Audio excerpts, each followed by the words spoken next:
નમસ્કાર.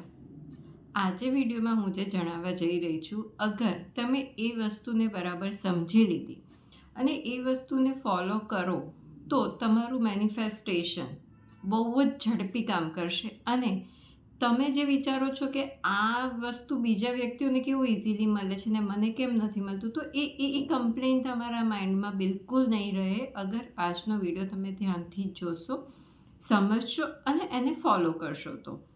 સી, આપણા વેદો અને પુરાણોમાં શબ્દ છે શબ્દ બ્રહ્મ. શબ્દ મતલબ આપણે જે બોલીએ છીએ, બ્રહ્મ મતલબ વિનો, creator. Brahma is the creator of universe. ઠીક છે, તો હવે એમાં પણ મેન્શન છે કે આપણા શબ્દ જ ક્રિએટ કરે છે. મતલબ આપણે જે બોલીએ છીએ એ વસ્તુ આપણે ક્રિએટ કરીએ છીએ. તો આપણે શબ્દો બહુ જ સમજી વિચારીને અને પોઝિટિવ બોલવાની જરૂર છે.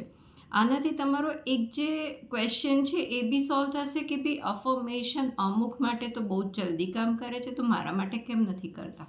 સી, એનું પણ એક કારણ એ છે કે અફર્મેશન તમે બોલો fine, but at the back of the mind અગર તમારામાં ડાઉટ છે અને તમે બોલી રહ્યા છો તો એ નહીં કામ કરે. બીજું, અફર્મેશન ચલો પૂરી શ્રદ્ધાથી બોલો છો, પણ એના ઉપર કોઈ એક્શન નથી લઈ રહ્યા તો પણ એ કામ નહીં કરે, રાઈટ. અને ત્રીજી વસ્તુ કે તમે અફર્મેશનને વિશ્વાસ બી કરો છો, એક્શન બી લો છો, પણ અફર્મેશન બોલ્યા સિવાયના ટાઈમમાં અગર તમે નેગેટિવ છો, નેગેટિવ જ વાતો કરી રહ્યા છો તો પણ એ કામ નહીં કરે. તો વાતનો સાર એ છે કે you have to be positive always. તમારા અફર્મેશન પોઝિટિવ હોવા જોઈએ, પ્રેઝન્ટ ટેન્સમાં હોવા જોઈએ અને હર હંમેશ એ વસ્તુ પોઝિટિવ જ તમારા મોઢેથી નીકળવી જોઈએ. નેગેટિવ ભલે શોર્ટ બોલો, એક શબ્દ બોલો, પણ એ પોઝિટિવ બોલો. નેગેટિવ તો બિલકુલ બી નહીં, કોઈ જ નેગેટિવ શબ્દ નહીં. જેમ કે અગર તમારે હેલ્થ ઇશ્યુ છે એન્ડ ઇફ યુ ફીલ કે આઈ એમ હેલ્ધી બોલવું બહુ ફેક લાગી રહ્યું છે, તો તમે બોલો કે I am in the process of being healthy. હું દિવસે દિવસે હેલ્ધી થઈ રહી છું, હું દિવસે દિવસે હેલ્ધી થઈ રહ્યો છું. દરેક આવનાર દિવસ મારી હેલ્થ સારી કરી રહ્યું છે. તો આ તો પોઝિટિવ થયું અને પ્રેઝન્ટ ટેન્સમાં થયું, તો આ વસ્તુ તો તમે કરી જ શકો છો. તો આવી રીતે તમારા અફર્મેશન્સ બનાવો અને એને પોઝિટિવ અને કોઈની જોડે વાત કરો આખા દિવસ દરમિયાન, કંઈ પણ શેર કરો તો પોતાના માટે પોઝિટિવ જ વિચારો અને પોઝિટિવ જ બોલો. કોઈ પણ નેગેટિવ કોઈની સિમ્પથી લેવા માટે નેગેટિવ ના બોલો. અગર આ વસ્તુનું ધ્યાન રાખશો તો તમારા એફર્મેશન અચૂક કામ કરશે. અને બીજી એક વાત, અફર્મેશન્સ જે બોલવાના છે તમારે, એ વસ્તુને સવારે ઉઠતાની સાથે અને સાંજે સૂતા પહેલાં આ વસ્તુ કરવાની છે. અને હા, દિવસ દરમિયાન બિલકુલ પોઝિટિવ રહેવાનું છે, એ વસ્તુ બહુ જ જરૂરી છે. અફર્મેશન સિવાયના ટાઈમમાં પણ પોઝિટિવ રહો. અને આજથી એક વસ્તુ તો નક્કી કરો કે તમે પોતાના માટે તો ક્યારેય નેગેટિવ નહીં બોલો કોઈ બીજાની આગળ, કે વિચારશો બી નહીં. એટલીસ્ટ પોતાના માટે તો તમે પોઝિટિવ બોલો. સી, દુનિયાના લોકો તો નેગેટિવ વિચારશે, બોલશે, આપણે સાંભળવું પડશે, પણ એ આપણા પર છે કે આપણે કેટલી વસ્તુઓ અંદર ગ્રહણ કરવી છે. તો એક વસ્તુ નક્કી કરી દો, એક ફિલ્ટ્રેશન, કે હું મારા રિલેટેડ અગર કંઈ નેગેટિવ આવી રહ્યું છે તો એને અંદર નહીં ઘૂસવા દઉં, આઈ વિલ ઇગ્નોર. અને હું મારા માટે તો ક્યારેય બી નેગેટિવ કોઈની આગળ નહીં બોલું. હું હંમેશા પોઝિટિવ જ બોલીશ અને પોઝિટિવ જ વિચારીશ.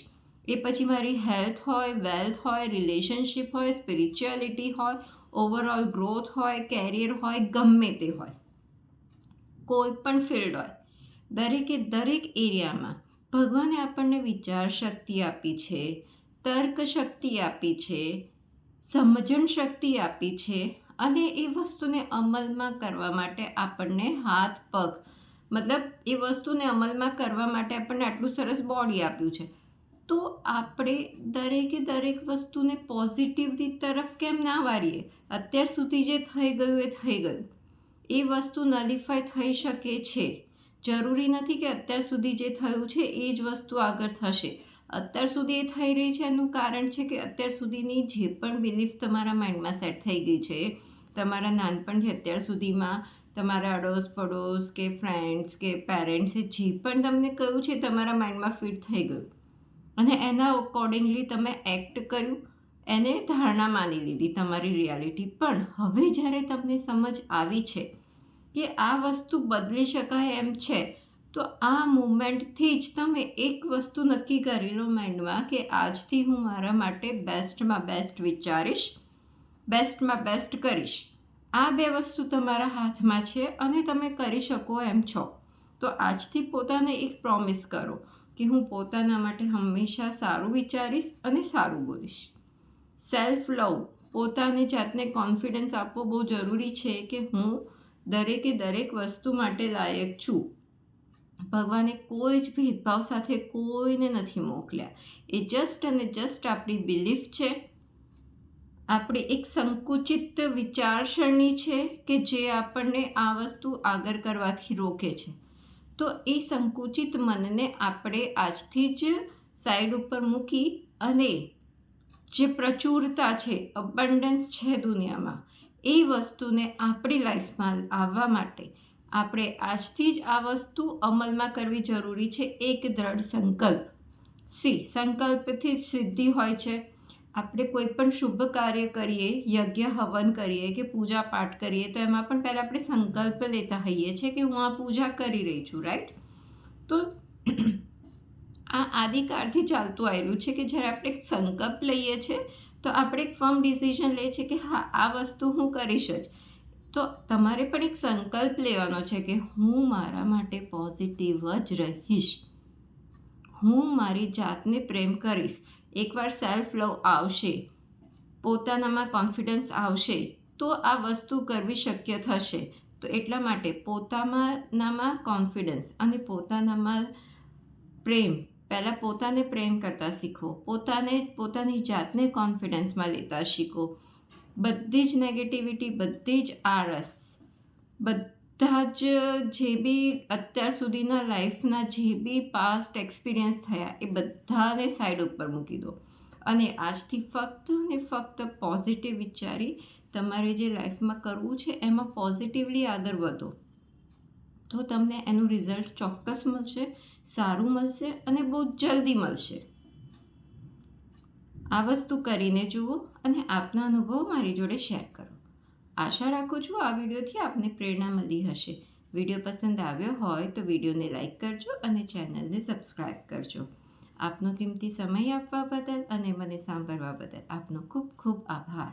ફરી મળીશું નેક્સ્ટ વિડીયોમાં.